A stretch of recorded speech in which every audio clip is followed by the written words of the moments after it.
So AI is already entertaining me in a variety of ways, but one that comes to mind particularly is the playlist that I have that comes through Alexa. So my teenagers seem to like the "What Does the Fox Say" song, which, as you can imagine, creates a interesting playlist. Yes, they started with that, and Alexa kept up with it and has given us very interesting recommendations ever since. Have they done their own videos yet? That's the key. But we get great humor in our household from that.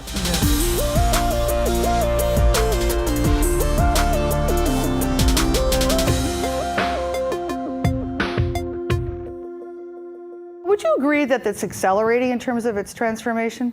I think it's accelerating as technology accelerates. So we're on a particular acceleration now. But I think really, in truth, what's accelerating more is the buzz around AI, which is different than actual AI. Because the truth is, we're not doing, even the playlists, these are not things, these are things that were done already back in the day of DJs, because DJs kept very, very good records. The best DJs, certainly in the United States, kept very, very close records of what people were listening to. And they made their playlists work according to that data. And in fact, if you remember, already back in the 70s, many of the big radio stations and radio networks started to kill their live DJs because they went to pre-programmed formats that were based on the music that people were listening to and the data they received.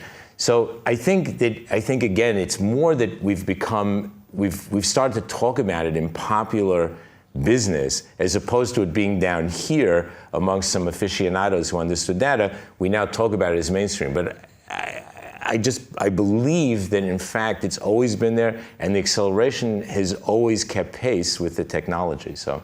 John, you said something that was really interesting.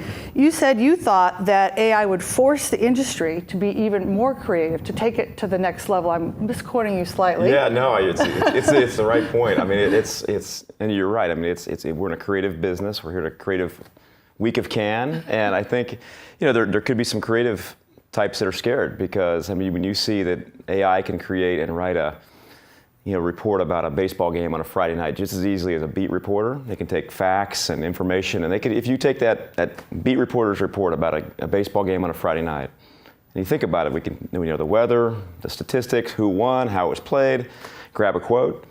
That strikes some fear into some writers, and it makes people, I think it's a really positive effect though, because I think it'll root a lot of laziness out of our business. We have too much laziness in our business. And there's a lot of step and repeat, and we don't need that. And I think it's going to force better creativity. I think people might look at it as something they fear. I'd look at it as something that's going to make us all better. What do we need to do? What do you think we need to do, if you believe we need to do anything, to bring more of the executives below the boardroom up to speed on, is it the CIO, the CTO, the CMO? Who do we need to make sure, and how do we do that we start to bring people to this next place? If you think about what companies need to do and executives need to do, they need to be transparent, they need to be on the board, they need to be transparent and really establish some rules and follow some just sort of guidelines around fairness in communicating with customers and explaining how their information is going to be used. And to your point, there's a lot of information being collected. I think people generally realize their information is being tracked, but most consumers are pretty in the dark around how much they're sharing and what it actually means. And so being clear with consumers about the intent of the use of the data. Is it anonymized research, to cure cancer? Will it give you a targeted playlist that you like? Is it going to enable targeted advertising? Will it impact a consumer with a direct decision? Do they qualify for a mortgage, or will their credit limits be affected? Being clear with customers and consumers and how that continuum will work is going to do a lot to build trust, and will do a lot to build your brand and to build your business. So let's stay with employees for a minute. If you can build a roadmap or a playbook about something you do every day, you could have AI do it. Yeah, it starts to get a little scary. Right. Yeah. So even the most creative person will have some things, and maybe the things they don't enjoy the most being done by AI. What are your thoughts on that? Well, I don't think, I agree with you that the highest level of creativity that we do as an industry will be impossible to replace at that level. And it puts the onus on us to stay extremely sharp and extremely on point, and to not chase awards for awards' sake, but to chase really good work that's purposely driving work for clients, because that's what's not going to get replaced. The fluffy stuff will get replaced.